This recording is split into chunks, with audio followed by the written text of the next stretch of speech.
Pathfinder, Wrath of the Righteous is one of the best RPGs that I have played in years. I even recommended it on my channel. Everyone that tried it liked it. Beautiful character creation, absolutely stunning music. And it turns out, I didn't know at the time, but the developers was a company from Russia. So obviously, due to the recent events, they posted this and said that the tragic events of recent days have made us think more about the things that really matter. Our families, friends, and colleagues, their health and safety. We've decided to stop posting content on our social media as it is simply not appropriate given the current situation. However, we will continue working. This is the little that we can do for now to fully honor the commitments we've made to our gaming community. Our plans for the next patch and the first DLC remain unchanged. They will be releasing today. As regards to the shipping of physical rewards, unfortunately, some things are beyond our control. Currently, our partner UPS has suspended all shipments.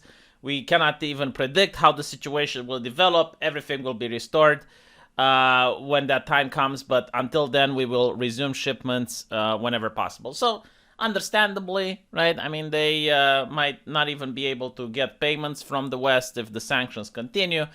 It is what it is. You know, they're Russian developers. They didn't start this war, but okay, now, other companies, such as the developers who are making Stalker II, unsurprisingly have to pause development because they've been woken up by the shelling when Russians invaded.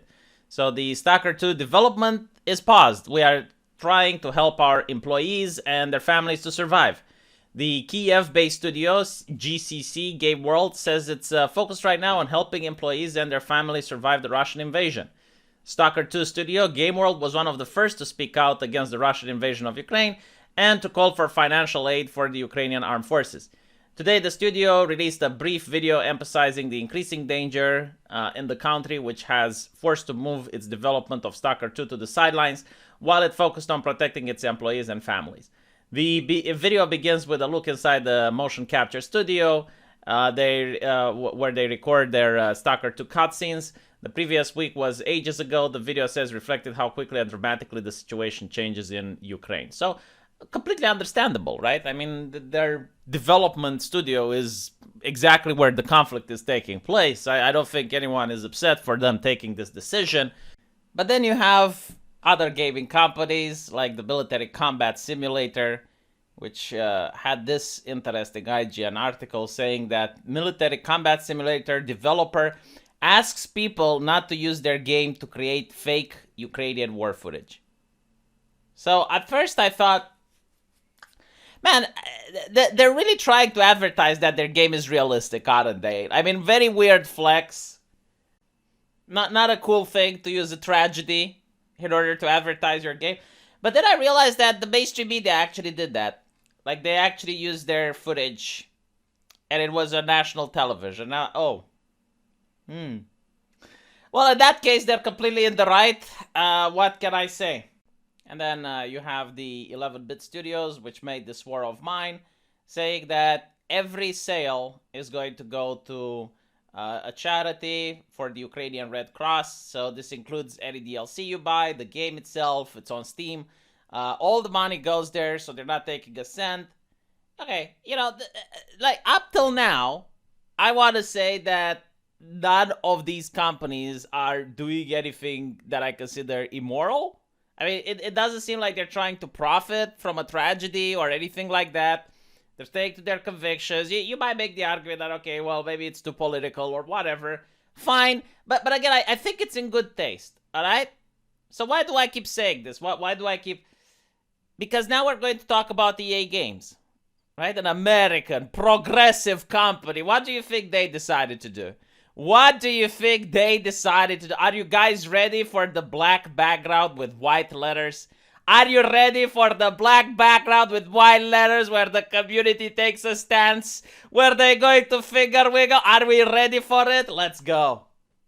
Look at this absolute abomination. A statement from EA Sports FIFA. I mean, at the heart of any military conflict that is football, right? EA Sports stands in solidarity with the Ukrainian people and, like so many voices across the world of football, calls for peace an end to the invasion of Ukraine.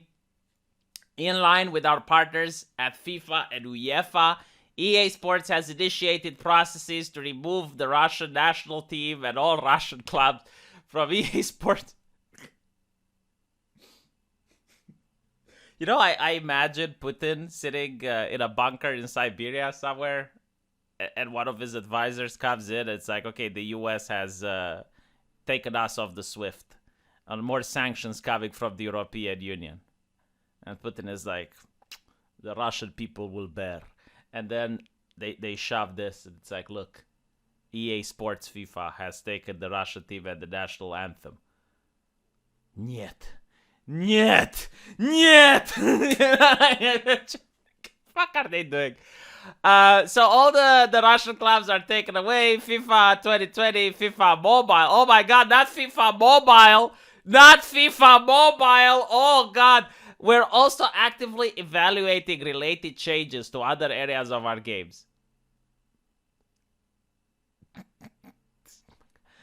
We will keep our communities up to date of any action taken, and thanks players for their patience as we work through these updates. So notice how, you know, like all the other gaming companies, at least they would try to donate to like the Red Cross or some charity organization. EA doesn't donate anything. We are greedy. We are taking it. It is ours. You gave us your money. It is ours now, but we care. We care about the country of Ukraine. We really care, but we don't give you money. We are for-profit entity, for-profit corporation who gets to moralize people every now and then. Man, this is so American. This is absolutely progressive. This is what people in the academia has long fought for, to achieve this beautiful late-stage wokeism. Right? Like every single Marxist university professor who has slaved hard over a piece of paper, this is their effort manifested right here. All the culture has pushed to this. So a company who makes video games can remove Russian football players. And it's like, yes, our war effort. How will the Russians cope? By the way, is it because the Russians can't buy microtransactions now? Because they've been taken off of SWIFT and they might not be able to use their credit cards to buy EA Sports DLC? Is this why this is? Oh, God. And by the way, they're being roasted in the comment section, of course. I mean, I scroll down and literally the first one, but like, but Palestine. But what about Palestine, though? Like, I mean, it's Twitter. What can we expect? I guess EA Sports and Twitter deserve each other. Oh, my God. Let me know what you guys think. And I'll see you in the comment section. And, you know, now that I see the black background with white text, I expect more companies will follow. Like, more companies are going to make small changes. Like, maybe, you know, EA Games can come up with Red Alert and say, we have removed the Russians from the game. Because, I don't know. I expect it at this point. Like, just vapid virtue signaling without paying a single cent. Let me know what you think, and I'll see you in the comment section. Take care.